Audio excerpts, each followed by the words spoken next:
Everyone, welcome back to our YouTube channel medical and nurses सब। तो हमने जो 20,000 एमसीक्यू की सीरीज़ स्टार्ट की थी, आज उसकी हम सीरीज़ नंबर 6 पढ़ेंगे, जिसमें आपके 200 से ज़्यादा एमसीक्यूज़ रहने वाले हैं। तो क्लास में आप लोग एंड तक ज़रूर जुड़े रहें, और जो भी लोग नए हैं प्लीज़ चैनल को सब्सक्राइब करके बेल आइकन बटन को प्रेस कर लें। तो यहाँ पर अभी अपकमिंग टाइम में अलग अलग जगह की एग्ज़ाम डेट्स आ गई हैं, जिनके सभी जगह एग्ज़ाम्स होने वाले हैं। एमपी की डेट अनाउंस हो गई है एनएचएम स्टाफ नर्स के लिए, और राजस्थान की डेट ऑलरेडी अनाउंस है। यूपी के एग्ज़ाम हो चुके हैं, जिन्होंने भी अभी एग्ज़ाम दिए हैं एनएचएम स्टाफ नर्स के लिए। अभी अब अपकमिंग टाइम में और जो आपके फॉर्म फिलअप होते जा रहे हैं अकॉर्डिंग टू दैट, तो यहाँ पर ओएसएससी के एग्ज़ाम होने वाले हैं, यूपीयूएमएस के एग्ज़ाम है, एसजीपीजीआई के, आरएमएल के हैं। फिर नॉर्सेट के अक्टूबर नवंबर में आपके एग्ज़ाम होते हैं। तो यहाँ पर लेकिन ये जो सीरीज़ है, ऐसा नहीं है कि ओनली किसी पर्टिकुलर स्टेट के एग्ज़ाम के लिए, सभी स्टेट के एग्ज़ाम के लिए आपको हेल्पफुल रहेगी। तो यहाँ पर आज का जो टॉपिक है हमारा, बेस्ड ऑन योर सिलेबस की यदि हम बात करते हैं, तो आपको सबसे ज़्यादा, यदि आप एनएचएम स्टाफ नर्स का एग्ज़ाम देते हैं, तो आपको public health, community health nursing, gynaecology, इनमें से आपको क्वेश्चन आते ही आते हैं। तो कम्युनिटी हेल्थ नर्सिंग, ऐसा नहीं है कि आपको कहा कम्युनिटी हेल्थ नर्सिंग मतलब,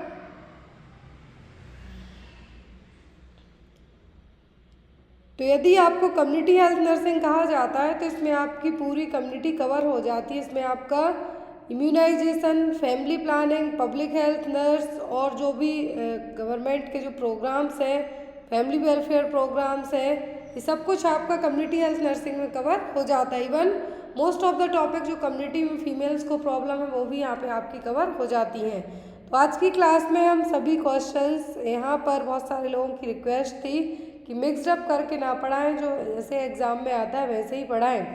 तो मैं आपको बता दूं कि यदि आप एडोलेसेंट हेल्थ नर्सिंग, इम्यूनाइजेशन है, जो आपको 5-5 नंबर के क्वेश्चन कवर होने हैं हर एक एग्ज़ाम में, उनकी सेपरेट क्लासेस ली गई हैं। उनकी लिंक इसी वीडियो के डिस्क्रिप्शन बॉक्स में आपको दे देंगे, इसी क्लास के, जिससे आप उनको भी देख सकते हैं कि आपको एडोलेसेंट हेल्थ नर्सिंग से कैसे क्या क्वेश्चन आते हैं। और जो भी लोग पीडीएफ परचेस करना चाहते हैं, वो डायरेक्ट मेरे व्हाट्सएप नंबर पर कांटेक्ट करके पीडीएफ्स को ले सकते हैं। पीडीएफ का चार्जेस है जो बहुत ही मिनिमल रखा गया है। सभी पीडीएफ आपको विथ आंसर्स के अवेलेबल करवाई जाएंगी, और जिसमें भी आंसर नहीं रहते हैं, मेरी मोस्टली कोशिश रहती है कि आपको वही व्हाट्सएप पे आंसर की अपडेट कर दी जाए। लेकिन यदि मान लो मैंने आपको 10 पेपर दिए, 1 या 2 में नहीं है, तो उनकी आंसर की आपको चैनल पर आकर ही देखना पड़ेगी, क्योंकि इतनी टाइमिंग नहीं रहती है कि वहाँ पे आपको सेपरेट आंसर है जो मैं बता पाऊँ।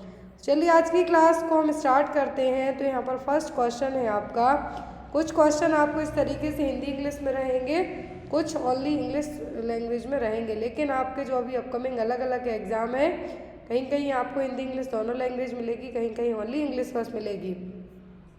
फर्स्ट क्वेश्चन है नर्सिंग का अच्छा और फेमस क्वेश्चन है, thiamine therapy in alcoholic patient is to prevent.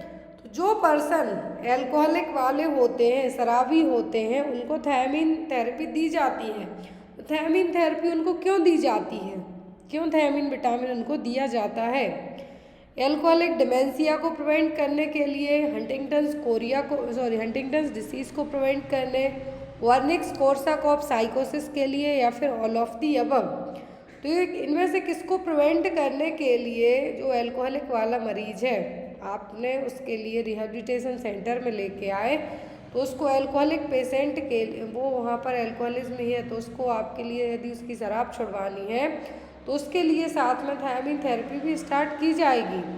डिट्रेंट agent तो दिया ही जाएगा, डाइसल्फाम तो दी ही जाएगी उसको, लेकिन उसके साथ में उसको थायमीन भी दी जाएगी। किससे बचाने के लिए, प्रिवेंट करने के लिए, वर्निक्स कोर्साकॉफ साइकोसिस से बचाने के लिए। और ये है कोर्साकॉफ साइकोसिस है, एक क्रोनिक एल्कोहलिज्म के मरीज में होगी कैसे? क्रोनिक का मतलब है लंबे समय से आप शराब पी रहे हैं। मैं आप सबकी बात नहीं कर रही हूँ, जो भी लोग शराब पीते हैं, यदि लंबे टाइम से शराब पी रहे हैं, तो वो क्या होगा, क्रोनिक एल्कोहलिज्म वाले हो गए। अब यहाँ पर जब आपने लंबे टाइम तक शराब पी, तो आपकी बॉडी में कुछ ना कुछ तो होगा। वैसे तो लिवर आपका सबसे पहले खराब होता है। जो भी लोग शराब पीते हैं उनका लिवर सिरोसिस का मेन रीज़न क्या होता है? अल्कोहलिज्म। एग्जाम में आए तो आप टिक कर देना अल्कोहलिज्म। मेन रीज़न क्या है लिवर सिरोसिस का? अल्कोहलिज्म। क्योंकि जो भी चीज़ें आप खाते पीते हैं उनका मेटाबोलाइजेशन तो लिवर ही करेगा। अब जब आपने शराब पीने के बाद जो मेटाबोलाइजेशन है वो तो आपके लिवर में जाके होगा।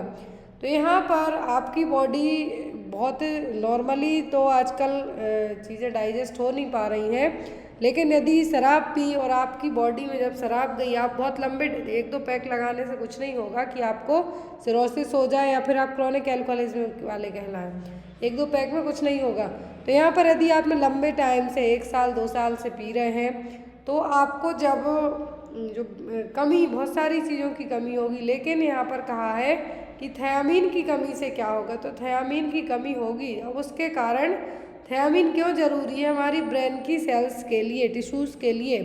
तो अब जब थियामीन की कमी होगी तो ब्रेन टिश्यू में इस्कीमिया होगा, सेल डेथ होगी। अब सेल डेथ होगी तो इस सिचुएशन को कहा जाएगा वर्निक्स। क्या है? ये एक्यूट कंडीशन है, मतलब तुरंत सडन में होने वाली कंडीशन है। लेकिन यहाँ पर कोर्साकॉफ कब ऐड होगा? जब आपने वर्निक्स के आगे की स्टेज में भी आप पहुँच गए। वर्निक्स में तो आपको कन्फ्यूज़न होगा, ऑप्थेल्मोप्लेजिया होगा, एटैक्सिया होगा। लेकिन यदि कोर्साकॉफ भी साथ में डेवलप होता है, मतलब आपको शॉर्ट टर्म मेमोरी लॉस होगा, भूलने लगेंगे, साइकोसिस डेवलप होगा। तो यहाँ पर वर्निक्स कोर्साकॉफ साइकोसिस एग्जाम में आता है कि ये किसकी कमी के कारण होता है? तो होता है थियामीन की कमी के कारण। यदि वर्निक्स कोर्साकॉफ बस कहें तब भी ये थियामीन की कमी के कारण होगा या फिर कुछ अदर ब्रेन में प्रॉब्लम के कारण होगा। लेकिन यदि एल्कोहलिज्म के मरीज में पूछें तो इसमें आपको साथ में साइकोसिस भी ऐड कर देना है। क्लियर? नेक्स्ट वन है यहाँ पर question, Peyer's patches are found in. तो पेयर्स पैचेस कहाँ पर पाए जाते हैं? स्टमक में, स्मॉल इंटेस्टाइन में, लिवर में कि लार्ज इंटेस्टाइन में? मार्क कीजिए आप अपना आंसर कि जो पेयर पैचेस हैं कहाँ पर पाए जाते हैं। आपका एनाटॉमी का क्वेश्चन हो जाएगा, जो आपको 5 क्वेश्चन आते हैं। जो पेयर्स पैचेस हैं ये पाए जाते हैं स्मॉल इंटेस्टाइन में। कहाँ पर? ये देखिए, इस इमेज से इजीली क्लियर होगा आपको। Peyer's patches are cluster of sub epithelial lymphoid follicles found in the ileum region. Small intestine का जो इलियम पार्ट है वहाँ पर ये पाए जाते हैं, जो कि क्लस्टर गुच्छों के शेप में रहेंगे। देखिए यहाँ पर ये हैं, तो ये कैसे रहेंगे? इस तरीके से। तो यहाँ पर जो पेयर्स पैचेस रहेंगे ओवल, रेक्टेंगुलर या फिर कुछ अदर शेप में रहेंगे। तो यहाँ पर जनरली ये किसके लिए रहेंगे? जो भी बैक्टीरिया वगैरह आते हैं उनको मारने का काम करेंगे। क्या है? Pairs patches. और ये रहेंगे कहाँ पर? स्मॉल इंटेस्टाइन के इलियम पार्ट में। याद रखें आप, इनके लिए कभी कभी क्या कहा जाता है? एम सेल्स, एपिथेलियल सेल्स हैं जो, क्योंकि एपिथेलियल सब एपिथेलियल टिश्यूज से मिलके ही बनी है पेयर्स पैचेस। तो क्या है? एम सेल्स के यहाँ पर। तो यहाँ पर पेयर्स पैचेस क्या है? ये स्मॉल इंटेस्टाइन के इलियम रीजन में पाए जाते हैं। क्लियर है? Next is, what is the effective time duration to initiate post exposure prophylaxis for health worker who had a needle prick injury from an HIV positive patient? यदि किसी person को धोखे से, यहाँ पर कहा है यदि किसी पर्सन को निडल प्रिक हो गई है, यदि आप HIV मरीज की केयर करते हैं और आपको निडल प्रिक हो गई है, तो आपको कितने घंटे के अंदर पोस्ट एक्सपोजर ट्रीटमेंट लेना है? पोस्ट एक्सपोजर का प्रोफाइलैक्सिस का मतलब है कि आपको निडल स्टिक इंजरी हुई है, कितने घंटों के अंदर आप वो ट्रीटमेंट लें। पोस्ट प्रोफाइलैक्सिस का मतलब लगने के बाद। तो यहाँ पर within a week, within 24 hour, within 72 hour, फिर विद इन अ मंथ। तो हमेशा आपको याद रखना है, यदि आपको इस तरीके से क्वेश्चन आते हैं तो आपको मार्क करना होगा विद इन 72 आवर। 48 घंटों के अंदर आपको पोस्ट एक्सपोजर प्रोफाइलैक्सिस ट्रीटमेंट लेना है। यदि आपको HIV पॉजिटिव पेशेंट की केयर करते टाइम उसको लगी हुई निडल क्या हो गई है? प्रिक हो गई है, तो आपको क्या करना है? विद इन 72 घंटों के पोस्ट एक्सपोजर ट्रीटमेंट भी ले लेना है। क्लियर? और जो हेल्थ वर्कर होते हैं उनमें कौन सा वैक्सीनेशन हमेशा लगे होना चाहिए हॉस्पिटल में जॉब करने के पहले? तो वो हेपेटाइटिस बी, क्योंकि बहुत सारे मरीजों को तो खुद पता नहीं होता कि मुझे HIV एड्स हुआ है, और यदि आप उनकी केयर करने जाते हैं और उनकी धोखे से भी आपको नीडल प्रिक हो जाती है, आप जानबूझ के तो लगाएंगे नहीं अपने लिए, लेकिन धोखे से भी प्रिक हो जाती है, तो यदि आप वैक्सीनेटेड हैं तो आपको चांसेस कम होंगे। नेक्स्ट वन इज, और जब HIV पेशेंट की हम बात कर रहे हैं तो याद रखें HIV के लिए ड्रग ऑफ चॉइस है जिडोविडिन। क्या है? जिडोविडिन एंटी रेट्रोवायरल ड्रग है, ART ड्रग है। किसके लिए? HIV के मरीज के लिए। लेकिन यदि माँ अपने बच्चे को फीड कराती है या फिर माँ से बच्चे में हमें HIV को रोकना है, तब हम क्या देंगे? निवेरापाइन। यदि मदर टू चाइल्ड के बीच में पूछे HIV की ड्रग तो निवेरापाइन, और यदि HIV के लिए ड्रग ऑफ चॉइस पूछे तो वो जिडोविडिन। क्लियर? 2 पॉइंट आपको याद रखना है। Next one is, which of the following is the main aim of primary prevention in public health? Public health में प्राइमरी प्रिवेंशन का मेन एम क्या है? ऑप्शन में है यहाँ पर, preventing the occurrence of a disease और illness, delaying the progress of a existing disease और illness, screening and early diagnosis of disease और इलनेस, या promote diagnosis and treatment of disease और इलनेस। तो प्राइमरी प्रिवेंशन का मतलब होगा first, आप सबसे पहले पब्लिक हेल्थ में प्राइमरी प्रिवेंशन का मेन एम क्या होगा? तो यहाँ पर पहले तो हमें डिसीज़ को होने से ही रोकना है। होने से ही रोकने के लिए हम क्या कर सकते हैं? इम्यूनाइजेशन, वैक्सीनेशन करवा सकते हैं, हेल्थ एजुकेशन दे सकते हैं, अवेयरनेस क्रिएट कर सकते हैं कि यदि आपने इस तरीके की जो भी आपकी एक्टिविटी है, जो भी शराब वगैरह पीते हैं, कुछ भी यदि बेसिकली मान लें हम, तो आपको क्या करना है? प्रिवेंट करने की कोशिश करना है, मतलब होने से ही रोकना है। क्या है? होने से ही रोकने का मतलब है प्राइमरी प्रिवेंशन। तो यहाँ पर आपका आंसर क्या होगा? Preventing the occurrence of a disease और इलनेस। मान लीजिए डिसीज अब हो गई है, मान लीजिए डिसीज़ हो गई है, आपको कहते हैं यहाँ पर कि सेकेंडरी प्रिवेंशन में आप किसको चूज़ करेंगे? तो यहाँ पर सेकेंडरी प्रिवेंशन में आएगा screening and early diagnosis of disease और इलनेस। सेकेंडरी में डिसीज़ हो गई है, आपको सबसे पहले डायग्नोस करके और डिसीज़ को तुरंत ट्रीट करना है। फिर यहाँ पर आपसे टर्सरी में पूछते हैं, तो टर्सरी में आपको कॉम्प्लिकेशन होने से रोकना है। जो भी डिसीज़ है उसकी प्रोग्रेस को हमें क्या करना है? बढ़े ना ज़्यादा, उसके कॉम्प्लिकेशन ना हो, तो उनको हमें रोकने का काम करना है। किसमें? टर्सरी में। Next one, which of the following is not covered under the minimum needs program? तो जो मिनिमम नीड्स प्रोग्राम है, क्या है? यहाँ पर सीधा प्रोग्राम ही है minimum needs program. Minimum needs program का पॉइंट यहाँ पर कौन सा नहीं है? मिनिमम नीड्स प्रोग्राम में क्या कवर नहीं किया जाएगा? ऑप्शन है rural health, rural electrification, family planning services, या फिर एलिमेंट्री एजुकेशन। तो जो मिनिमम नीड्स प्रोग्राम है 5th 5 ईयर प्लान के अंतर्गत इसको लाया गया था, ताकि लोगों का जो लिविंग हेल्थ स्टैंडर्ड है उसको हम इम्प्रूव कर सकें। याद रखें MNP, मिनिमम नीड्स प्रोग्राम। इसके तहत जो इसका एम रखा गया था, तो हमें क्या करना था? यहाँ पर जो एलिमेंट्री एजुकेशन प्रोवाइड करवानी थी, हेल्थ एंड न्यूट्रिशन पे फोकस करना था, इलेक्ट्रिफिकेशन था, वाटर सप्लाई थी, जो बैकवर्ड एरिया के लिए न्यूट्रिशन था। तो ये लेकिन यहाँ पर जो नहीं था वो क्या था? Family planning services. अब यहाँ पर जब ये कंपोनेंट्स यदि पूछते हैं, तो सबसे पहले लॉन्च कब हुआ? तो हुआ था यहाँ पर first year of the 5th 5 year plan, मतलब 1974 से 1978 के बीच में 5वीं पंचवर्षीय योजना रही। लेकिन इसके पहले साल में, तो मतलब 1974 में मिनिमम नीड्स प्रोग्राम लॉन्च हुआ। 1974 में, 1974 में। तो इसके तहत इसके एम रखे गए थे social and economic development of the community, particularly in under privileged and unreserved population. मतलब कि पिछड़े एरिया है, अंडर प्रिविलेज्ड पॉपुलेशन है, वहाँ पर ज़रूरतों को पूरा करना। तो इसके कंपोनेंट में था rural health, rural water supply, rural electrification, elementary education और एडल्ट एजुकेशन। लेकिन यहाँ पर फैमिली प्लानिंग सर्विसेज इस मिनिमम नीड्स प्रोग्राम का हिस्सा नहीं थी। ये क्वेश्चन एग्जाम में आया है CHO के। और लॉन्च कब पूछे हैं तो आपको कब बताना? 5th 5 ईयर प्लान के फर्स्ट ईयर में, दैट मीन्स 1974 में। Next one is, which of the following drug is commonly used to diagnose myasthenia gravis due to its rapid onset and short duration of action? phenytoin, sodium, atropine, azathioprine, या फिर एड्रोफोनियम।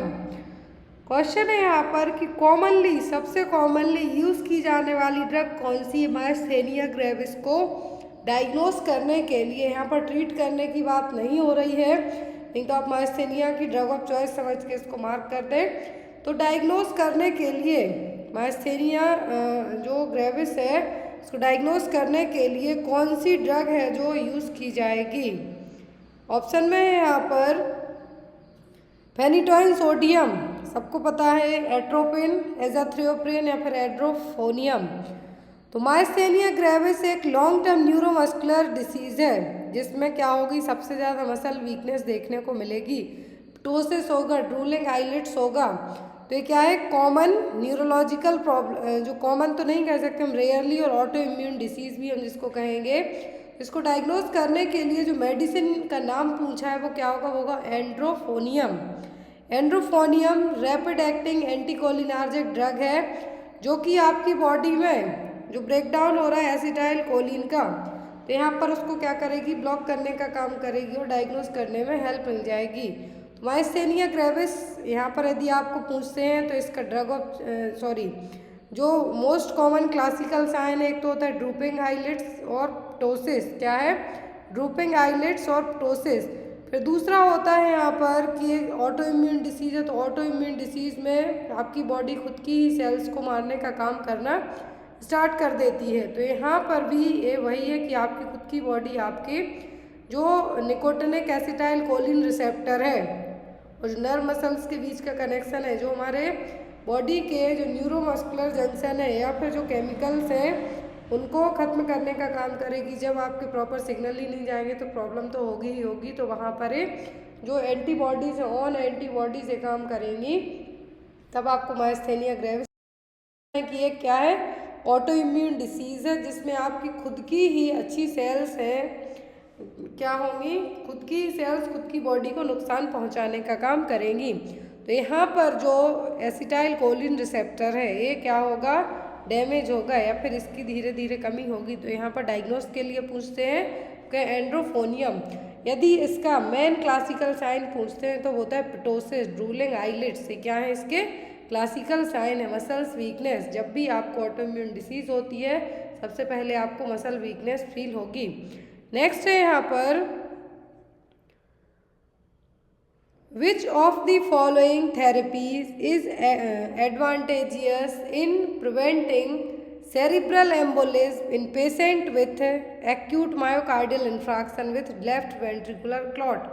अब यहाँ पर कहा है कि कौन सी थेरेपी एडवांटेज का काम करेगी कि पर्सन को, हमें पहले से ही क्या है, एक्यूट मायोकार्डियल इन्फ्राक्शन है लेफ्ट वेंट्रिकुलर क्लॉट के साथ में। अब हमें यदि पर्सन को एमआई है, लेफ्ट वेंट्रिकुलर क्लॉट है साथ में, अब हमें पर्सन को सेरिब्रल एम्बोलिज्म होने से प्रिवेंट करना है, तो आप यहाँ पर उसको क्या देंगे, आयनोट्रोपिक इन्फ्यूज़न, एंटीकोआगुलेशन थेरेपी, बीटा ब्लॉकर्स या फिर लूप डायरेटिक्स। पर्सन को एमआई है, साथ में लेफ्ट वेंट्रिकुलर क्लॉट भी डेवलप हो रहा है, तो अब यहाँ पर हम उसको एम्बोलिज्म, सेरिब्रल एम्बोलिज्म का मतलब है कि जो ब्रेन की आर्टरीज है वहाँ पर क्लॉट ना पहुँच पाए, उसको होने से अब हमें रोकना है।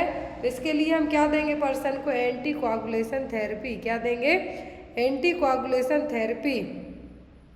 लेफ्ट वेंट्रिकुलर थ्रोम्बोसिस या फिर सिस्टमेटिक एम्बोलिज्म को यदि हमें प्रिवेंट करना है तो यहाँ पर हमें सेरिब्रल एम्बोलिज्म को प्रिवेंट करना है, तो या तो हम उस पर्सन को हेपेरिन और उसके साथ साथ वारफरिन देंगे एटलीस्ट 3 मंथ तक। ये क्या है, एक जो रूल्स होता है वो यहाँ पे बताया गया है कि यदि किसी पर्सन को एमआई है और हमें साथ में उसको क्लॉट होने से रोकना है या फिर एम्बोलिज्म होने से रोकना है, तो हम पर्सन को एंटीकोआगुलेटिव थेरेपी देंगे। और 2 तरीके के मेनली एजेंट यूज़ होते हैं, एक होता है हेपेरिन, दूसरा होता है वारफरिन। अब यहाँ पर आपको एक टेबल दिख रही है, हेपेरिन वारफरिन के बीच का जो डिफरेंस बताती है। इसमें से आपको बहुत सारे क्वेश्चन एग्जाम में आते हैं, ऑलमोस्ट सभी आते हैं। हेपेरिन वारफरिन दोनों एंटीकोआगुलेंट एजेंट हैं, रक्त का थक्का जमाने में हेल्प करेंगे। तो यहाँ पर जो हेपेरिन है और जो वारफरिन है, तो यहाँ पर हेपेरिन को कभी भी ओरली नहीं दिया जाता। क्वेश्चन आता है आपको वारफ्रिन को ओरल दे सकते हैं, हम हेपेरिन को नहीं देंगे, इसको आईवी ही देंगे। हेपेरिन कभी भी प्लेसेंटा को क्रॉस नहीं करेगा। तो प्रेगनेंसी में यदि आपसे पूछें एंटीकोआगुलेटिव एजेंट जो कि प्रेगनेंसी में दे सकते हैं तो वो हेपेरिन, वारफ्रिन नहीं दे सकते क्योंकि प्लेसेंटा को क्रॉस करके टेरेटोजेनिक इफेक्ट क्रिएट करेगा, मतलब बेबी को एनोमली डेवलप करने का काम कर सकता है। फिर हेपेरिन हमेशा रीनली किडनी के थ्रू एलिमिनेट होगा, लेकिन वारफ्रिन हेपेटिकली मतलब लिवर के थ्रू एलिमिनेट होगा। एंटीडोट हमेशा हर एक एग्जाम में आता है हेपेरिन वारफ्रिन का, तो हेपेरिन का पूछे तो प्रोटामाइन सल्फेट, वारफ्रिन का विटामिन के या फिर फाइटोमेनाडियोन। तो ये 4 तो आपको पूछते ही हैं। प्लेसेंटा को प्रेगनेंसी में कौन सा एंटीकोगुलेंट दे सकते हैं, प्लेसेंटा को क्या क्रॉस कर सकता है, कौन सी मेडिसिन है यहाँ पर जो एंटीडोट पूछेंगे, या तो हेपेरिन का पूछ सकते हैं, वारफ्रिन का पूछ सकते हैं, या फिर रैपिड फास्ट तरीके से काम कौन करेगा, स्लो काम कौन करेगा। क्लियर। तो यहाँ पर पर्सन में यदि यहाँ पर आपको ये नहीं भी हो कि मायोकार्डियल इंफ्राक्शन हुआ है पर्सन को, लेकिन अब हमें उसमें क्या करना है, एमआई तो हुआ है, उसको हमें क्लॉटिंग या फिर सेरिब्रल एम्बोलिज्म होने से रोकना है, प्रिवेंट करना है, तो क्या देंगे हम उसको, एंटीकोआगुलेटिव थेरेपी। नेक्स्ट वन, अब एंटीकोआगुलेटिव थेरेपी की जगह आपको या तो हेपेरिन दिया जा सकता है, वारफ्रिन लिख सकते हैं, या फिर कोई और स्ट्रेप्टोकाइनेज जो मेडिकेशन है वो लिख सकते हैं। तो यहाँ पर आपका फर्स्ट चॉइस होना चाहिए heparin. Clear. Next one is which of the following is common spore forming bacteria which has increased potential for health care associate infection. तो यहाँ पर कौन सा ऐसा बैक्टीरिया है, स्पोर फॉर्मिंग बैक्टीरिया है जिसके पास सबसे ज़्यादा क्षमता है health care associated infection cause करने की, HAI। एग्जाम में यदि आए तो मार्क कर दें आप, HAI का full form health care associate infection. तो यहाँ पर उन बैक्टीरिया के नाम हैं common spore forming bacteria, mycobacterium tuberculosis, corynebacterium, clostridium difficile, actinomyces. तो एक्टिनोमाइसिस तो एक फंगस है, ये बैक्टीरिया नहीं है। रिसेंट में आपने मायोसाइटिस जो नाम सुना था, फंगल इन्फेक्शन, आंखें काली हो रही थी, तो वही है। तो यहाँ पर जो health care associated bacterial infection है वो है यहाँ पर क्लोरेस्टिडियम डिफिशियल। क्या है, क्लोरेस्टिडियम डिफिशियल, जो कि कॉमन स्पोर फॉर्मिंग और हेल्थ केयर एसोसिएटेड इन्फेक्शन होने का कारण बनेगा। आपने क्लोरेस्टिडियम परफ्रिंक्स पढ़े हैं, क्लोरेस्टिडियम टिटेनी पढ़ा है, ये है यहाँ पर क्लोरेस्टिडियम क्या डिफिशियल।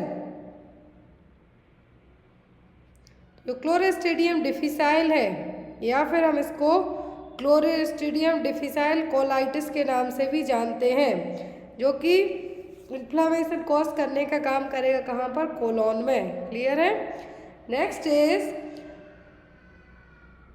विच of the following infection is not a complication of blood transfusion. तो कौन सा इन्फेक्शन है जो ब्लड ट्रांसफ्यूजन के कारण नहीं होगा, hepatitis C, hepatitis E, hepatitis B, या फिर हेपेटाइटिस डी।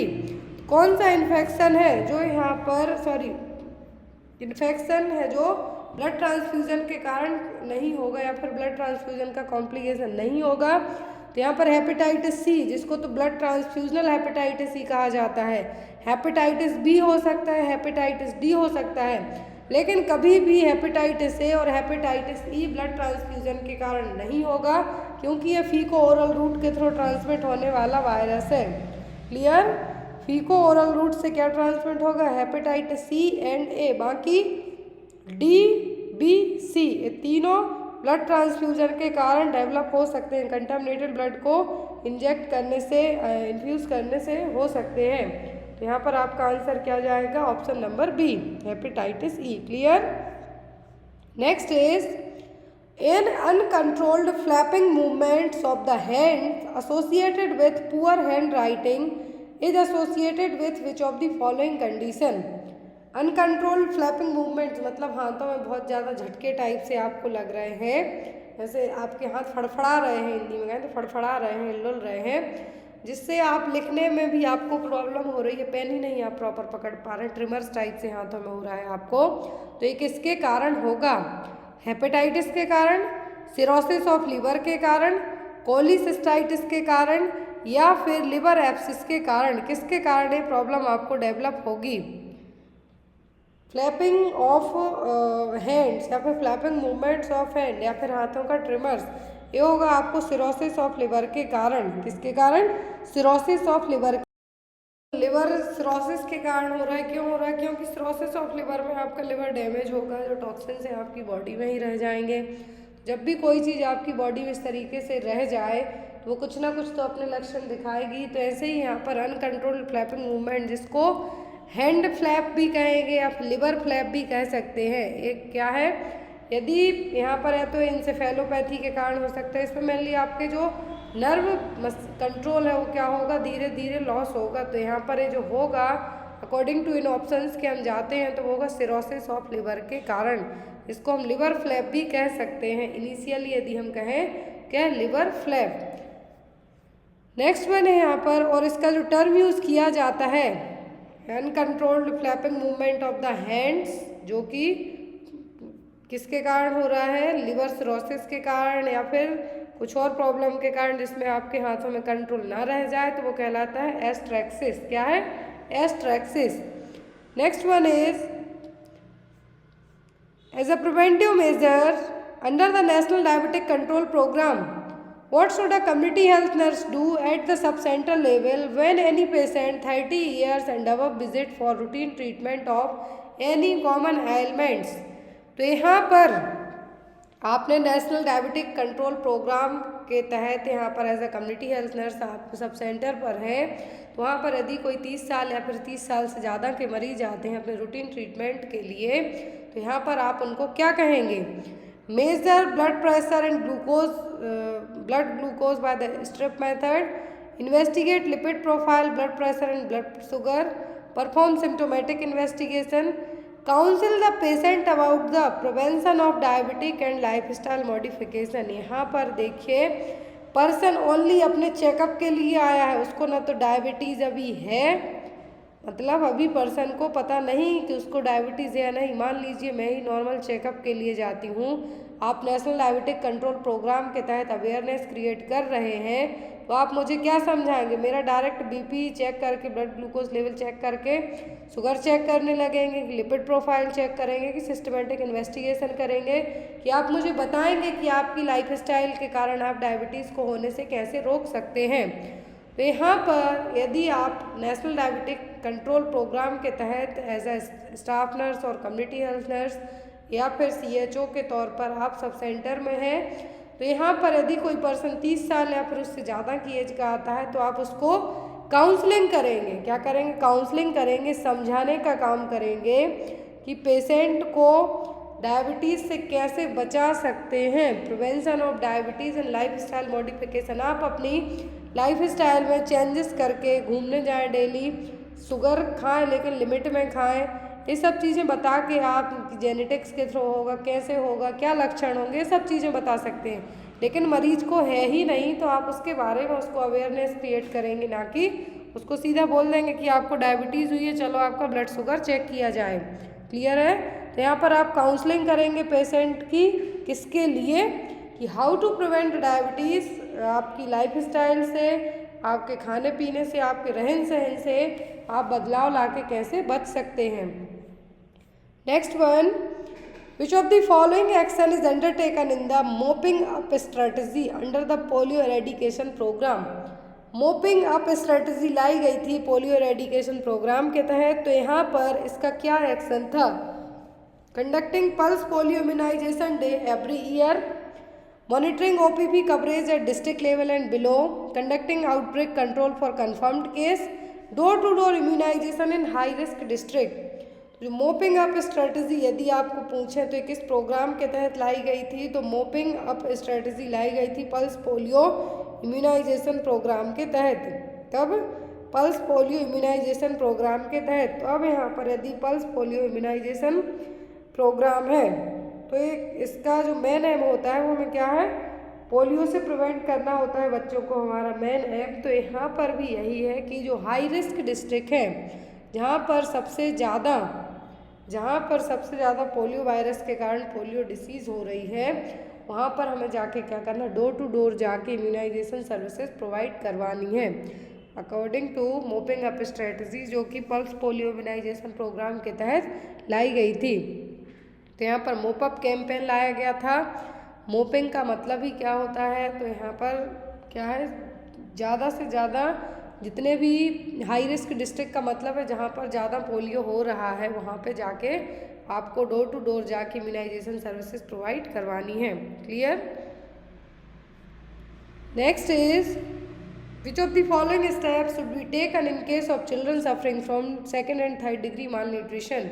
यदि बच्चा सेकेंड और थर्ड डिग्री माल न्यूट्रिशन से ग्रसित है, सफ़र कर रहा है, तो आप क्या करेंगे। Provide nutritional education and health education to caregiver. ये आप बच्चा यदि क्या है, हेल्दी है या फिर फर्स्ट डिग्री में है, तो आप करेंगे उसको। Provide supplemental therapeutic nutrition, recommended immediate hospitalisation या फिर रिकमेंडेड पेरेंटल न्यूट्रिशन। तो यदि बच्चा यहाँ पर सेकंड और थर्ड डिग्री में है, तो आप उसको थेरापीटिक न्यूट्रिशन प्रोवाइड करके बच्चे को ट्रीट कर सकते हैं। क्लियर। तो यहाँ पर गॉम्स क्लासिफिकेशन का दिया हुआ है कि अकॉर्डिंग टू गॉम्स क्लासिफिकेशन क्या होगा। मैंने आपको 2 दिन पहले ही ये पढ़ाया है गॉम्स क्लासिफिकेशन पूरा। तो यहाँ पर सप्लीमेंटेशन थेरापीटिक न्यूट्रिशन आप प्रोवाइड करवा सकते हैं यदि बच्चा क्या है, फर्स्ट एंड सेकेंड और थर्ड डिग्री माल न्यूट्रिशन में। फर्स्ट डिग्री में तो 75 से 90 ही होगा, मतलब पर्सन को आप नॉर्मल खाना के बारे में थोड़ा बहुत और ज़्यादा जानकारी दे के ट्रीट कर सकते हैं। Next one, which of the following should be included in the final report of an epidemic outbreak as a control measure. तो फाइनल रिपोर्ट आप यदि बनाते हैं एपिडेमिक आउटब्रेक की, किसी भी डिसीज़ के फैलने की, तो कैसे बनाएंगे। Strategies and methodology of implementation, frequency of sign and symptom, source of infection, या फिर formulation and testing of hypothesis by statistical analysis. तो यहाँ पर आप कंट्रोल करना है आपको। ऑलरेडी साइन सिम्टम देख लिए, फैल गया इन्फेक्शन, किससे फैला, सब कुछ हो गया। आप यदि अपनी फाइनल रिपोर्ट बनाते हैं तो आप वहाँ पर अपनी मेथड्स और क्या आपने उन मेथड्स के थ्रू क्या प्लान करके क्या क्या चीज़ें करी हैं जिसके थ्रू आप उसको रोकने से भी कंट्रोल मेजर के तौर पे पूछा है आपको, तो आप कहेंगे strategies and methodology of implementation. यदि आपको कहते हैं कि हो रही है डिसीज़, तो आप एपिडेमियोलॉजी के तहत क्या कहेंगे। एपिडेमियोलॉजी के तहत आप साइन सिम्टम बताएंगे, होस्ट बताएंगे, एजेंट बताएंगे, इन्वायरमेंट बताएंगे। लेकिन यहाँ पर आपको अब कंट्रोल केस के ऊपर स्टडी कर रहे हैं आप, उस पर आपको रिपोर्ट सबमिट करनी है। तो आप स्ट्रेटजीज मतलब क्या क्या आपने प्लानिंग किया, क्या स्ट्रेटजी बनाई है, कौन कौन सी मेथड्स अपनाई हैं और उनका क्या रिजल्ट आपको निकल के आया है। Next one, which of the following terms is used for a currently married couple where the wife is in the reproductive age group। तो अभी रिसेंट में किसी की शादी हुई है, मैरिड कपल है, करेंटली मैरिड कपल है, उसकी वाइफ क्या है, रिप्रोडक्टिव एज ग्रुप में। रिप्रोडक्टिव एज ग्रुप का मतलब है 15 से 45 साल तक की एज ग्रुप की फीमेल। अब यहाँ पर वो कौन से कपल में आएंगे, एलिजिबल, टारगेट, प्रोटेक्टेड या फिर अनफिट कपल। तो यहाँ पर ये कहलाएंगे एलिजिबल कपल। किस में आएंगे, कहलाएंगे एलिजिबल कपल। एलिजिबल कपल का मतलब है फर्टाइल एज ग्रुप के कपल जो कंसीव कर सकते हैं इजीली, तो वो क्या है, एलिजिबल कपल होंगे 15 से 45 साल तक के। यहाँ पर इन्होंने कहा है कपल का मतलब है मेल फीमेल, कोई एक सिंगल लेडी तो प्रेग्नेंट हो नहीं सकती है, इसीलिए क्या कहलाएंगे, एलिजिबल कपल और fertile couple. Clear. Next one is, और यदि एज ग्रुप पूछें तो वो होता है 15 से 45 साल तक का।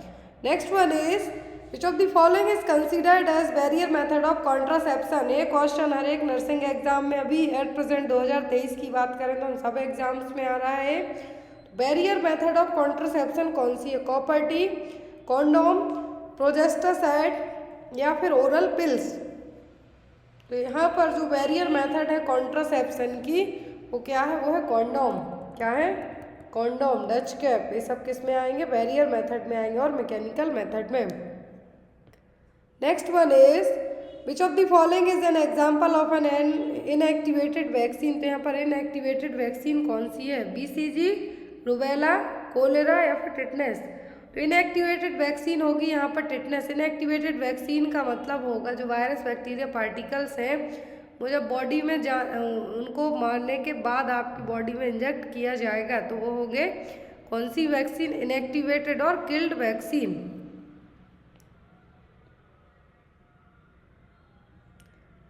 नेक्स्ट वन है यहाँ पर आपका question, the ideal temperature for storage and transportation of vaccine in cold chain. ये क्वेश्चन एग्जाम में आता है इम्यूनाइजेशन से। आपको जो कोल्ड चेन का मतलब है यहाँ पर वैक्सीन की मैन्युफैक्चरिंग होने से लेके पूरा ट्रांसपोर्टेशन, स्टोरेज, हर एक जो पूरा बनने से लेके जहाँ तक पहुँचनी है वहाँ तक का जो पूरा प्रोसेस है वो कहलाती है कोल्ड चेन। तो वैक्सीन की स्टोरेज, ट्रांसपोर्टेशन के लिए जो एक आइडियल टेम्परेचर होता है वो कितना होना चाहिए? -20 degree Celsius, 2 to 8 degree Celsius, -18 degree Celsius या फिर -15 डिग्री सेल्सियस। तो जो एक कोल्ड चेन का आइडियल टेम्परेचर यदि आपको पूछते हैं तो वो होता है 2 से 8 डिग्री सेल्सियस। कितना? 2 to 8 डिग्री सेल्सियस एक क्या है? आइडियल टेम्परेचर है कोल्ड चेन का। तो कोल्ड चेन किसके लिए यूज़फुल होती है? वैक्सीन ट्रांसपोर्टेशन, वैक्सीन की मैन्युफैक्चरिंग होने से लेके स्टोरेज, ट्रांसपोर्टेशन होने तक, डिलीवरी होने तक, जहाँ तक वो वैक्सीन भिजवाई जानी है वो कहलाता है कोल्ड चेन। और इसका एक आइडियल टेम्परेचर होता है 2 से 8 डिग्री सेंटीग्रेड या फिर सेल्सियस तक का। Next one, which among the following is the most heat sensitive vaccine. तो यहाँ पर मोस्ट हीट सेंसिटिव वैक्सीन कौन सी है? OPV, IPV, BCG या फिर MMR। तो मोस्ट हीट सेंसिटिव वैक्सीन की यदि हम बात करते हैं तो वो होगी यहाँ पर आपकी ओरल पोलियो वैक्सीन। कौन सी vaccine? Oral polio vaccine. Most heat sensitive vaccine यदि पूछें तो क्या है? Oral polio vaccine. At the time of birth दी जाती है, तो at the time of birth 3 दी जाती है, OPV, BCG and hepatitis B vaccine और विटामिन K का injection intramuscularly. Next one, world's greatest public health tool is. इस CHO का क्वेश्चन है कि पूरे विश्व में है जो पब्लिक हेल्थ टूल है वो कौन सा है? सबसे ग्रेटेस्ट, सबसे बड़ा पब्लिक हेल्थ टूल कौन सा है?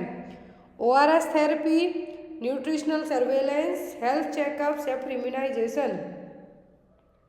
तो पूरे विश्व का यदि वर्ल्ड का ग्रेटेस्ट पब्लिक हेल्थ टूल पूछें तो वो इम्यूनाइजेशन, क्योंकि इम्यूनाइजेशन के थ्रू हम बहुत सारी डिसीज़ को होने के पहले ही रोक सकते हैं, इसीलिए वैक्सीनेशन किया जाता है। जैसे कोविड फैला था उसके बाद वैक्सीन लग गई सबको, तो आपको इवन होता भी है तो उतने आपको बॉडी आपके उतनी ज़्यादा लक्षण नहीं दिखाएगी क्योंकि आप क्या है? वैक्सीनेटेड हैं। वैसे ही पूरे विश्व का जो सबसे बड़ा पब्लिक हेल्थ टूल है वो क्या है? वो है इम्यूनाइजेशन का। Which of the following is the biggest activity of under 5 clinics? Under 5 clinics की सबसे बड़ी एक्टिविटी कौन सी है? केयर इन illness, growth monitoring, health education या फिर ओरल रिहाइड्रेशन। तो पूरे सबसे बड़ी जो अंडर 5 क्लिनिक आपने पढ़ा है, क्या है? अंडर 5 क्लिनिक आपने पढ़ा है तो इसकी सबसे बड़ी एक्टिविटी होती है ग्रोथ मॉनिटरिंग। क्या है?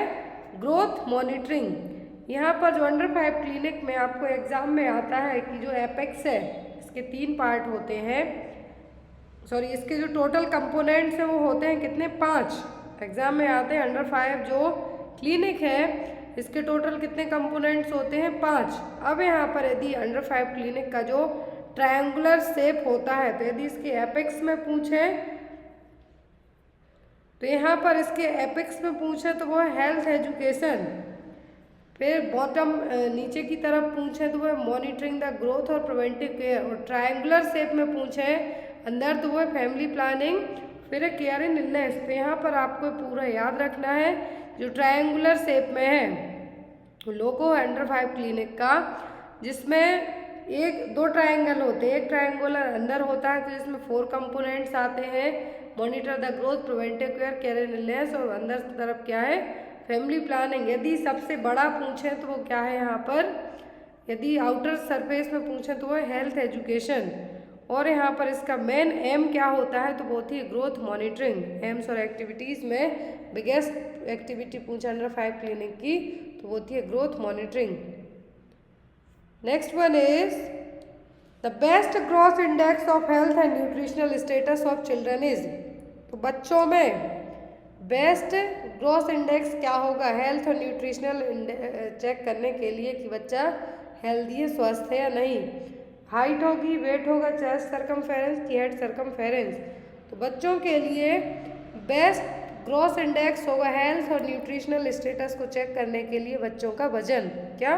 वजन। बच्चे हाइट तो बच्चों की पेरेंट्स पे भी डिपेंड कर सकती, ज़रूरी नहीं है कि पेरेंट, और ये भी है कि यदि मान लीजिए पेरेंट्स की हाइट कम है तो बच्चों की होने के चांसेस थोड़े बहुत कम रहेंगे, लेकिन बच्चों का वजन उनकी एज के हिसाब से ठीक होना चाहिए। तो बेस्ट यदि ग्रॉस इंडेक्स कहें हेल्थ और न्यूट्रिशनल स्टेटस को बच्चों में, तो क्या है? वेट।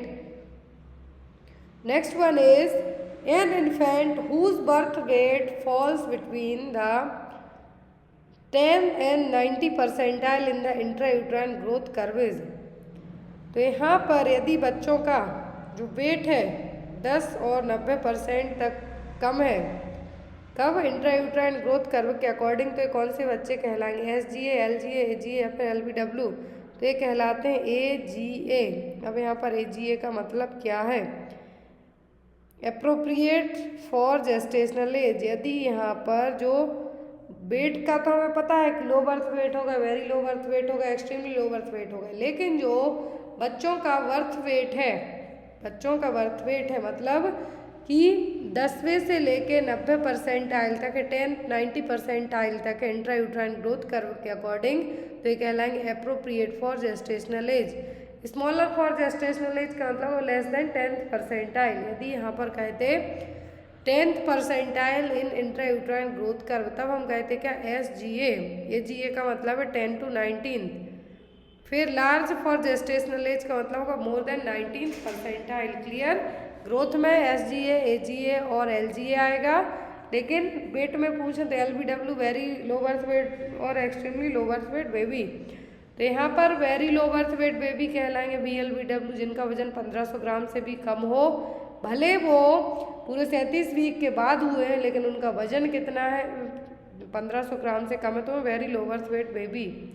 फिर ऐसे ही लो बर्थ वेट बेबी 2500 ग्राम से कम, नॉर्मल 2.5 से 3 kg होता है, लेकिन 2.5 kg से कम है तो क्या है? लो बर्थ वेट बेबीज, भले वो 37 वीक के बाद ही हुए हों। तो यहाँ पर स्मॉल फॉर डेट का मतलब less than 10th percentile, appropriate for gestational as 10 to 90 percentile, या फिर लार्ज फॉर जेस्टेशनल एज तो more than 19th percentile. Next one is assessment of the gestational age of a new born can be done using. तो बच्चों में आप new born baby में gestational age को पता लगाने के लिए आप कौन सी स्केल अपना सकते हैं? और ये हमें ज़रूरत कब पड़ेगी? जब या तो माँ भूल गई हो कि उसका LMP कब था, लास्ट मेंस्ट्रुअल पीरियड कब था, बेबी पैदा हो गया है, पता ही नहीं कितने वीक के बाद डिलीवरी हुई है, तो कैसे पता करेंगे? अपगार स्कोर से, न्यू बैलार्ड स्कोर से, ग्लास्को कोमा स्केल से, या फिर सरनेट स्टैटिस्टिक स्कोर से। न्यूबॉर्न बेबी में हमें जेस्टेशनल एज पता करने के लिए न्यू बैलार्ड स्कोर स्केल है जो यूज़ की जाएगी, कि बच्चों का जो ग्रोथ डेवलपमेंट हुआ है, न्यूबॉर्न बेबी की जो हाइट हेल्थ है, वो सब किससे आप असेस कर सकते हैं? न्यू बैलार्ड स्कोर से। नेक्स्ट वन है यहाँ पर in a preterm baby when the elbow can be easily brought across the chest with little or no resistance, it's known as। तो यदि प्रीटर्म बेबी, प्रीटर्म का मतलब ऐसे बच्चे 37 वीक्स जेस्टेशनल वीक के पहले ही पैदा हो गए हो, अब बेबी प्रीटर्म है, तो आप उसका जो हाथ है, सॉरी उसकी एल्बो को चेस्ट के यहाँ से ले जाएंगे, वो बिना रोए धोए इस तरीके से पूरी टर्न हो जाएगी, तो ये क्या कहलाएगा? Square window, popliteal angle, scarf sign, या फिर आर्म रिकोलाई। ये कहलाता है स्कार्फ साइन। देखिए बच्चे को यदि आप उसकी एल्बो चेस्ट तक इस तरीके से जाती है बिना अपनी नेक को घुमाए पूरा, तो क्या कहलाएगा? Scarf sign. और ये जनरली बच्चों में, जो बच्चे प्रीटर्म बेबी होते हैं, कम जेस्टेशनल एज के पहले ही डिलीवर हो जाते हैं, उनमें देखने को मिलेगा। नेक्स्ट वन है यहाँ पर Which of the following nutrients inadequate intake in pregnancy will leads to neural tube defect in children। तो यदि प्रेगनेंसी में आपने क्या कम खाया या फिर किसकी कमी हो गई जिसके कारण बच्चे को न्यूरल ट्यूब डिफेक्ट डेवलप हो सकता है? नियासिन, राइबोफ्लेविन, फॉलिक एसिड, या फिर थायामीन। क्या आप कम खाते हैं यदि प्रेगनेंसी में, तो बच्चे को न्यूरल ट्यूब डिफेक्ट डेवलप होगा, तो वो होता है फॉलिक एसिड। क्या है?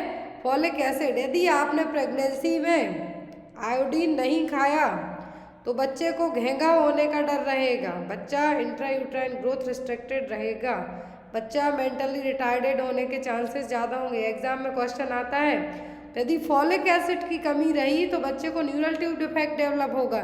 यदि आपने प्रेगनेंसी में आपके खाने में आयोडीन की कमी होती है तो बच्चे को मेंटली रिटार्डेशन डेवलप होने के चांसेस रहेंगे। इसीलिए कहा जाता है प्रेगनेंसी में अच्छा खाना खाएं। अच्छा खाने का मतलब है कि हर एक आपके जो खाने में पूरे पोषक तत्व, पूरे न्यूट्रिएंट्स इन्वॉल्व होना चाहिए, नहीं तो बच्चे में कुछ ना कुछ प्रॉब्लम डेवलप होगी ही होगी।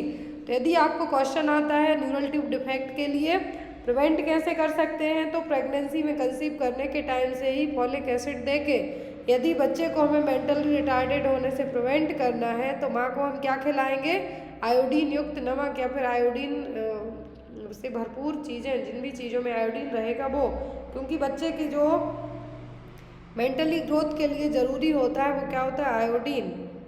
क्लियर। जिनको हाइपोथायरॉयडिज्म या फिर हाइपरथायरॉयडिज्म होता है उनमें सभी साइन तो देखें चाहे ना देखें, लेकिन सबसे पहले उनका दिमाग ही खराब होता है, उनका इरिटेशन लेवल बहुत ज़्यादा हाई होगा, डिप्रेस्ड रहेंगे, चिड़चिड़े रहेंगे। ये सब क्या होता है जिनको यदि हाइपरथायरॉयडिज्म। लेकिन यदि प्रेगनेंसी में आपने प्रॉपर तरीके से आयोडीन लिया तो आपके बच्चे को जो दिमाग का डेवलपमेंट हो रहा है और जो आयोडीन क्या काम करता है, TSH हार्मोन से इनके लिए हेल्पफुल रहेगा।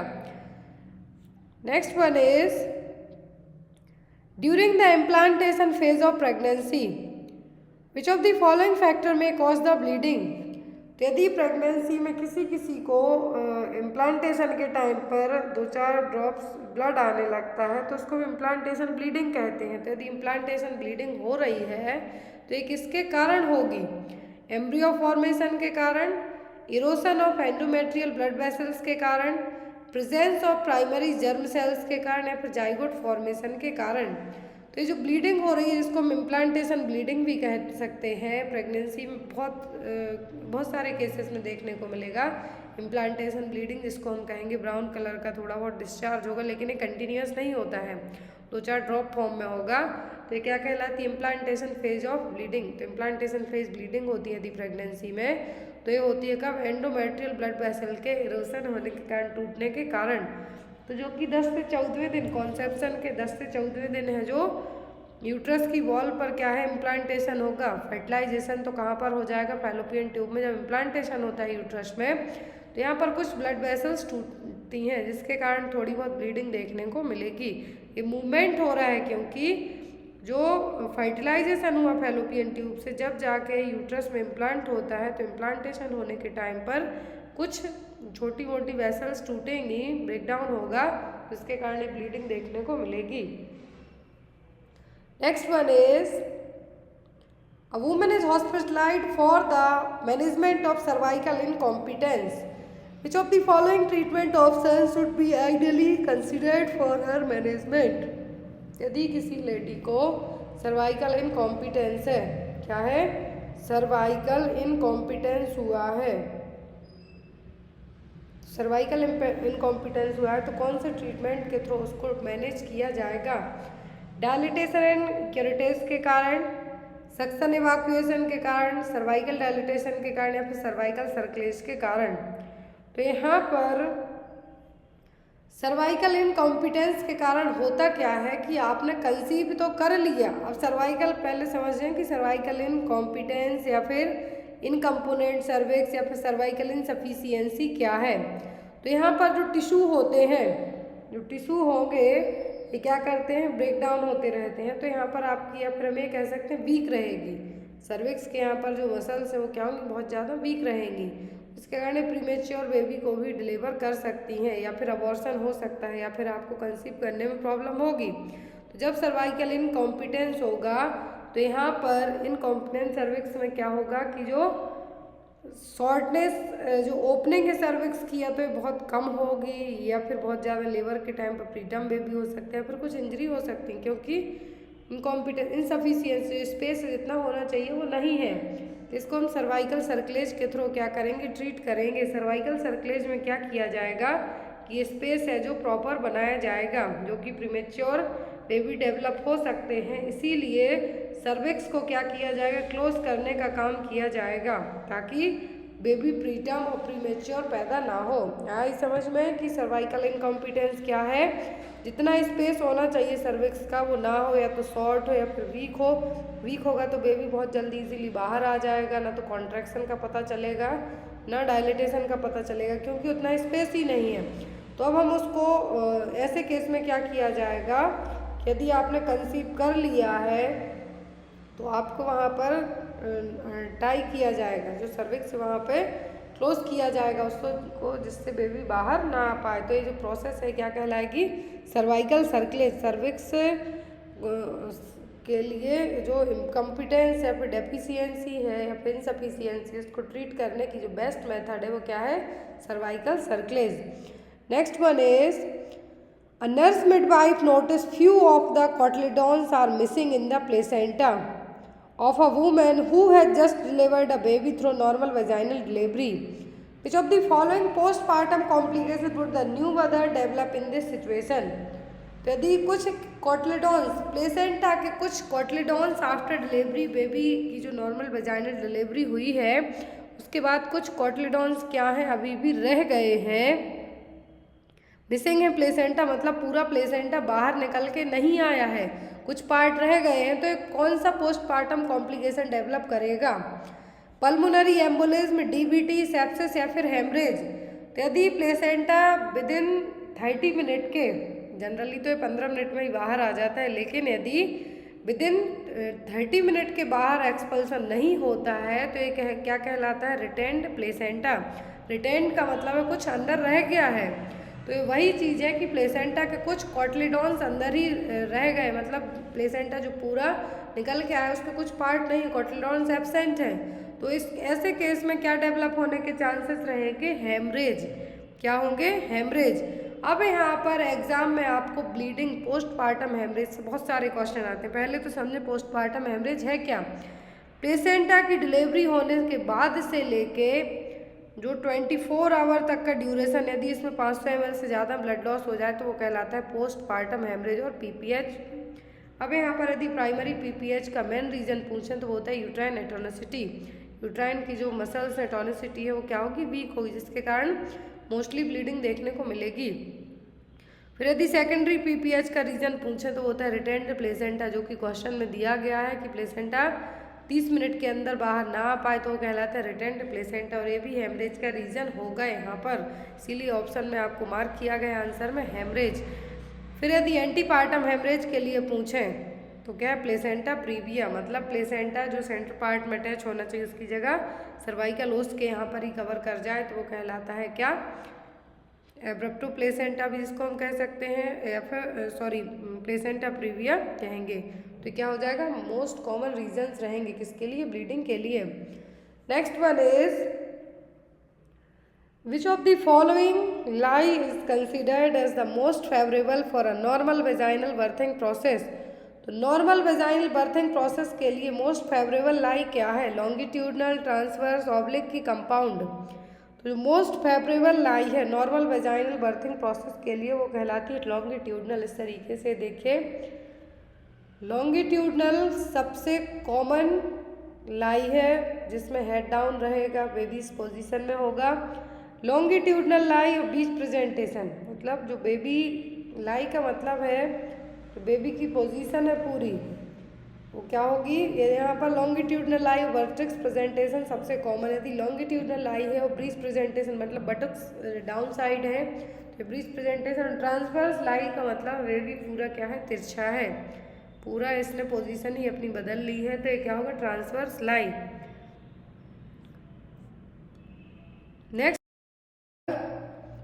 विच of the following assessment finding indicates that the mother is in the true labour.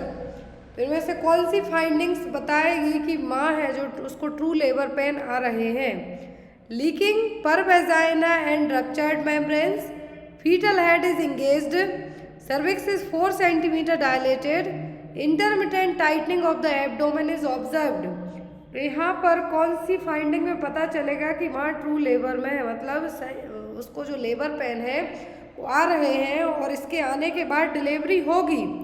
वो यहाँ पर कौन से होंगे? लीकिंग पर वेजाइना और ruptured membrane, foetal head engage रहेगा, तो ये तो सेकंड स्टेज में होगा यहाँ पर आपके, तो ये तो यहाँ पर स्टेज की बात ही नहीं हो रही है। तो यहाँ पर ट्रू लेबर पेन का साइन होगा 4 centimetre cervical dilatation.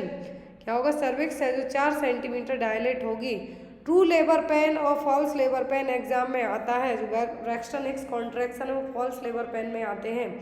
True labour pain हमेशा रेगुलर पैटर्न को फॉलो करेंगे, ऐसा नहीं कि आप लेट जाएं बैठ जाएं तो ये पेन आपके कम हो जाएं, बढ़ेंगे ही, बार फास्ट आएंगे, कुछ देर पहले टाइम जो पहले आएंगे थोड़ा आएंगे रुकेंगे, फिर और ज़्यादा आके थोड़ा रुकेंगे, लेकिन फिर और ज़्यादा आते जाएंगे, तो यहाँ पर क्या होंगे? ट्रू लेबर पेन कहलाएंगे। और जो कॉन्ट्रैक्शन स्ट्रॉन्गर भी होंगे और स्ट्रॉन्ग होने के साथ साथ ज़्यादा फास्ट तरीके से भी आएंगे, तो क्या होगा? True labour pain. लेकिन फॉल्स में ऐसा कुछ भी नहीं होगा, आप चेंज अपनी पोजीशन बदल लेंगे, रेस्ट करेंगे, कुछ खा पी लेंगे तो ठीक हो जाएंगे। ट्रू लेबर पेन में हमेशा सर्विक्स में एफासमेंट और डायलिटेशन देखने को मिलेगा, लेकिन फॉल्स लेबर पेन में एफासमेंट डायलिटेशन देखने को नहीं मिलेगा। फीटस कंटिन्यू डिसेंट होगा, मतलब नीचे की तरफ जाएगा ट्रू लेबर पेन में, फॉल्स में ऐसा नहीं होगा, फीटल पोजीशन में कोई चेंज देखने को नहीं मिलेंगे। क्लियर है? ट्रू लेबर पेन में ब्लड का डिस्चार्ज होगा। बैक पेन हमेशा जो भी लेबर पेन आते हैं ट्रू लेबर सही लेबर पेन के, वो बैक साइड से आएंगे, ना कि सेंट्रल पार्ट ऑफ एब्डोमेन से होंगे। तो ये आपको बेसिक पॉइंट से याद रखना है, एग्जाम में क्वेश्चन आते ही आते हैं। Next one is a woman in the postnatal period returns to the hospital after 4 weeks with the complaint that her baby, whose birth weight was 2.9 kg, is not getting enough breast milk.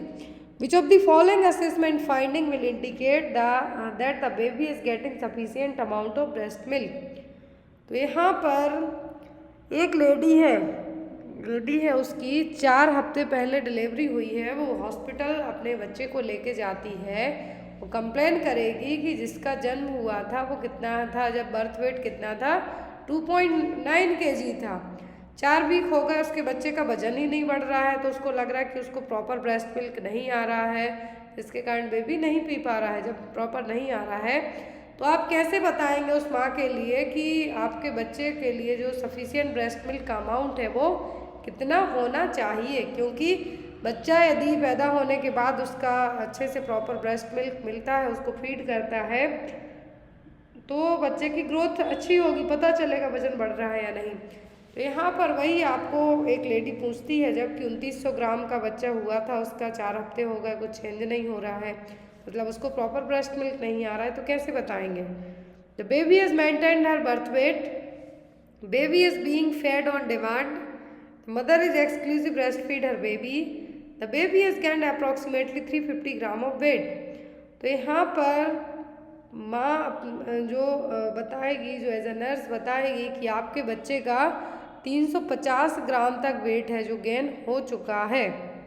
तो यहाँ पर वो क्या कह रही है कि 2.9 kg wait था, 4 हफ्ते बाद लाई कहती है कि ब्रेस्ट मिल्क आ रहा है प्रॉपर नहीं, तो इसके लिए बच्चे को आप क्या बताएंगे कि उसका वजन है जो 350 ग्राम है जो बढ़ा हुआ है।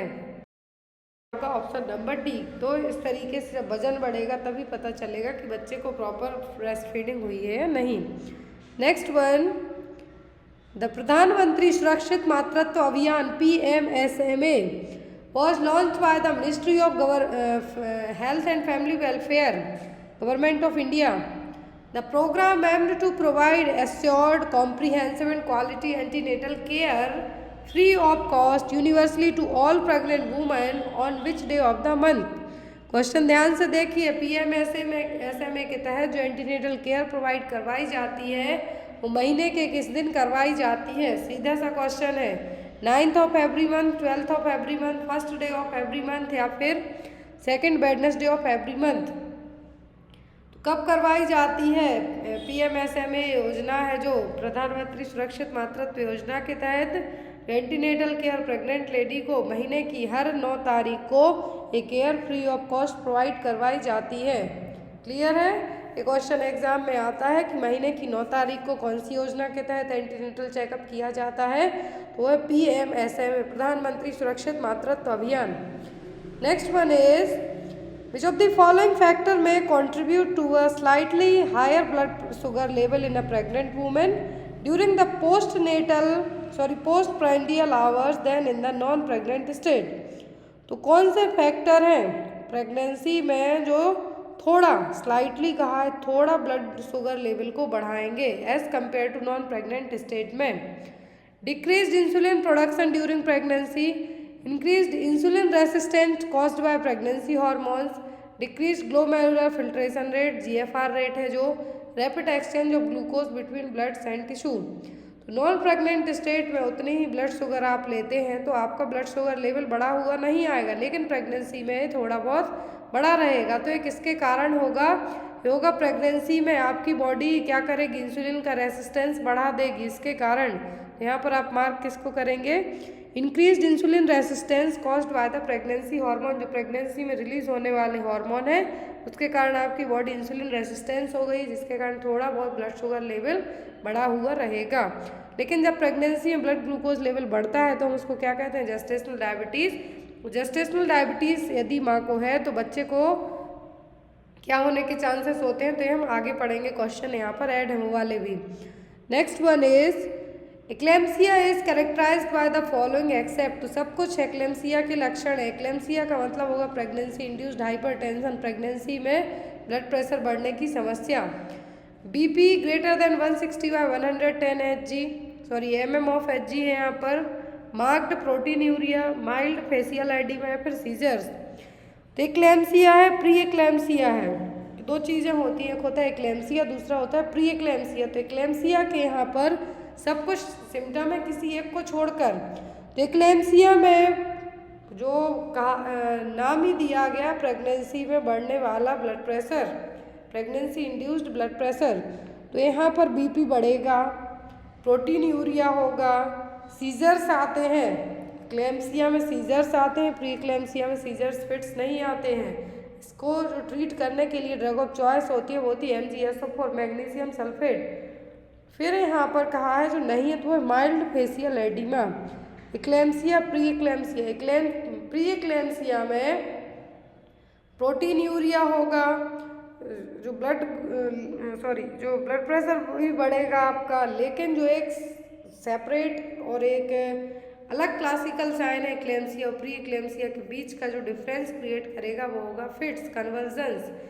तो क्या है? एक्लेम्सिया में एक्लेम्टिक फिट्स आएंगी, लेकिन प्री एक्लेम्सिया में फिट्स नहीं आती हैं। एक ही साइन है जो इन दोनों को बीच का अंतर, दोनों के बीच का अंतर क्रिएट करेगा, वो है एक्लेम्टिक फिट्स और कन्वर्जन्स, जो कि एक्लेम्सिया में आती हैं लेकिन प्री एक्लेम्सिया में नहीं आएंगी। ट्रीट करने के लिए जो मेडिसिन दी जाएगी वो क्या है? MgSO4 magnesium sulphate. Next one is cerclage is done for patient with encircling cervix with suture. Cerclage का मतलब इनसर्कलिंग सर्विक्स विथ सूचर, मतलब सर्विक्स को बांधने का काम किया जा रहा सूचर्स के थ्रू। तो ये कौन से पेशेंट में होगा? कंप्लीट अबॉर्शन में, इनकॉम्पिटेंट सर्विक्स में, थ्रेटेंड अबॉर्शन में कि इनकम्प्लीट अबॉर्शन में। तो हमने स्टार्टिंग में ही पढ़ा है अभी कि जो सर्विक्स इनकॉम्पिटेंसी होती है उसमें इनसर्कलेस किया जाता है, जिसको हम सर्वाइकल इनसफिशियंसी कहेंगे। तो ऐसे केस में क्या किया जाएगा? सर्विक्स के लिए सूचर्स के थ्रू क्या किया जाएगा? इंसर्किल किया जाएगा, मतलब उस स्पेस को क्लोज किया जाएगा। क्लियर है? Next one is gestational diabetes increase risk for the following accept. Gestational diabetes के कारण सब कुछ रिस्क होगा किसी एक को छोड़कर। जेस्टेशनल डायबिटीज़ का मतलब है प्रेगनेंसी में होने वाली डायबिटीज़ की समस्या। अब यदि है प्रेगनेंसी में, प्रेगनेंसी खत्म होगी मतलब बेबी की डिलीवरी के बाद अपने आप सबसाइड हो जाएगी जेस्टेशनल डायबिटीज़। तो यहाँ पर कंजेनाइटल एनोमलीज होगा, बेबी प्रीमेच्योर स्टिल बर्थ हो सकता है, मैक्रोसोमिया हो सकता है, लार्ज साइज बेबी जिसको हम कहेंगे, बेबी का वेट बहुत ज़्यादा हो सकता है, 4 kg से भी अबव चला जाता है जिनको डायबिटीज़ होता है प्रेगनेंसी में, लेकिन बेबी छोटा नहीं होता, स्मॉल फॉर डेड फीटस कभी भी पैदा नहीं होता है। लार्ज साइज बेबी होंगे यहाँ पर, लेकिन यहाँ पर स्मॉल बेबी नहीं होंगे। क्लियर? स्टिल बर्थ का मतलब है बेबी की यूट्रस में ही डेथ हो जाना। प्रीमेच्योरिटी का मतलब है बिफोर 37 वीक के 37 वीक हो गए हैं लेकिन उसके बाद भी बेबी प्रॉपर मेच्योर होके पैदा नहीं हुआ है। Next one, which of the following is not true about Zika virus? Zika रोग के बारे में सत्य नहीं है। Caused microcephaly in newborn, caused by a virus and spread sexually, caused by bacteria and spreads by contamination, mosquitoes are the vector. तो Zika diseases के बारे में जो सही पॉइंट नहीं है वो क्या है? वो caused by bacteria and spread by contamination. Zika एक वायरस है जो कि फ्लेविब्रेडा फैमिली का है और जो कि day time active Aedes mosquito के काटने के कारण होगा। तो यहाँ पर इसका जो आप ऑप्शन में कहा है, तो क्वेश्चन में पूछा है कि सही नहीं है इसके बारे में, मतलब ये माइक्रोसेफेली कॉज करेगा न्यूबॉर्न बेबी में, जो कि वायरस है, सेक्सुअली भी स्प्रेड हो सकता है। मॉस्क्यूटो इसका वेक्टर, तो कौन सा mosquito vector? Aedes mosquito, Aedes aegypti हो सकता है, एल्बो पिक्टस हो सकता है। जीका के जंगलों में, जो युगांडा के जंगल हैं, जीका फॉरेस्ट, वहाँ फैलने के कारण इसका नाम पड़ा था क्या? Zika disease. और इसका जो फर्स्ट वायरस जिसका आइसोलेशन हुआ था इसके कारण वो हुआ था 1947 में। पहला केस जीका का कहाँ मिला था? युगांडा में। युगांडा का जो जीका फॉरेस्ट है वहाँ पर, इसीलिए इसका नाम पड़ा जीका डिसीज। और एक क्या है? वायरल इन्फेक्शन है, जिसका किस फैमिली से बिलोंग करता है? तो फ्लेविब्रेडा फैमिली से। Next one, body mass index range for overweight is. Overweight के लिए BMI कितना है? Above 30, 22.9 to 27.9, 18.5 to 24.9, 24.0 to 29.9। तो ओवरवेट बॉडी मास इंडेक्स को हम कैलकुलेट कैसे करते हैं? Weight in kilograms divided by height in metre square. वजन किलोग्राम में, हाइट मीटर स्क्वायर में। तो अब यहाँ पर जो ओवरवेट के लिए कहा है, तो ओवरवेट तो जाता है 25 से ज़्यादा ही। जब BMI 25.0 to 29.9 जाता है तो वो क्या कहलाएगा? ओवरवेट। क्या होगा? ओवरवेट। ओबेसिटी की क्लास फर्स्ट पूछे तो 30 to 34.9, सेकंड पूछे 35.0 to 39.9, अब 40 मतलब ओबेसिटी की क्लास थर्ड। नॉर्मल BMI पूछते हैं तो पर्सन की नॉर्मल BMI होती है 18.5 to 24.9। BMI को अफेक्ट कौन करेगा? एज, एथनिसिटी, आपका जहाँ पर भी आप जो भी खाते पीते हैं वो सब आपकी BMI को अफेक्ट करेगा। मेल की BMI ज़्यादा होगी एज़ कम्पेयर टू फीमेल के। तो यहाँ पर जैसी हाइट और वजन होगा उसी के अकॉर्डिंग BMI आपकी निकल के आएगी। तो BMI को अफेक्ट करने वाले फैक्टर्स भी आप पूछ सकते हैं। तो यहाँ पर नॉर्मल पूछें तो 18.5 से 24.9, 18.5 से कम जाता है मतलब पर्सन क्या है? कुपोषित है, अंडरवेट है। Clear? Next one, which of the following is endocrine and exocrine gland. तो इनमें से एंडोक्राइन और एक्सोक्राइन ग्लैंड कौन सी है? थायराइड, पैंक्रियास, पिट्यूटरी या फिर एड्रिनल। तो एंडोक्राइन और एक्सोक्राइन ग्लैंड यहाँ पर है पैंक्रियास, जो कि दोनों काम करती है। एंडोक्राइन ग्लैंड होती है डक्टलेस ग्लैंड, जो कि हार्मोन को रिलीज करती हैं, जो सीधा इनका सीक्रेशन कहाँ पर होता है? ब्लड स्ट्रीम में।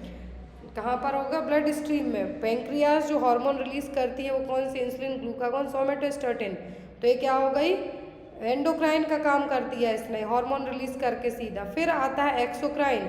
अब पैंक्रियास एक्सोक्राइन का काम कैसे करेगी? जब जो इसके सीक्रेशन है, जो भी एंजाइम्स वगैरह हैं, ये भी रिलीज करेगी डक्ट के थ्रू स्मॉल इंटेस्टाइन में, तो वो क्या कहलाएगा? Exocrine function. तो इसीलिए पैंक्रियास क्या हो गई? एंडोक्राइन और एक्सोक्राइन दोनों तरीके की ग्लैंड हो गई। नेक्स्ट क्वेश्चन है, यहाँ पर इसका आंसर आप लोग कमेंट बॉक्स में देंगे। क्वेश्चन है, what is the normal GFR, glomerular filtration rate. तो नॉर्मल GFR कितनी है? 100 ml पर मिनट, 125 ml पर मिनट, 175 ml पर मिनट या फिर 150 ml पर मिनट। तो नॉर्मल GFR कितनी होती है? इसका आंसर आप लोग कमेंट बॉक्स में बताना। आई होप आपको आज की क्लास अच्छी लगी हो, और भी कोई आपके डाउट्स हो तो आप मैसेज कर सकते हैं मुझे व्हाट्सएप में, कमेंट बॉक्स में कमेंट कर सकते हैं। कोशिश करूँगी कि सभी के कमेंट्स का आंसर दे पाऊँ। Thank you for watching us. Bye bye.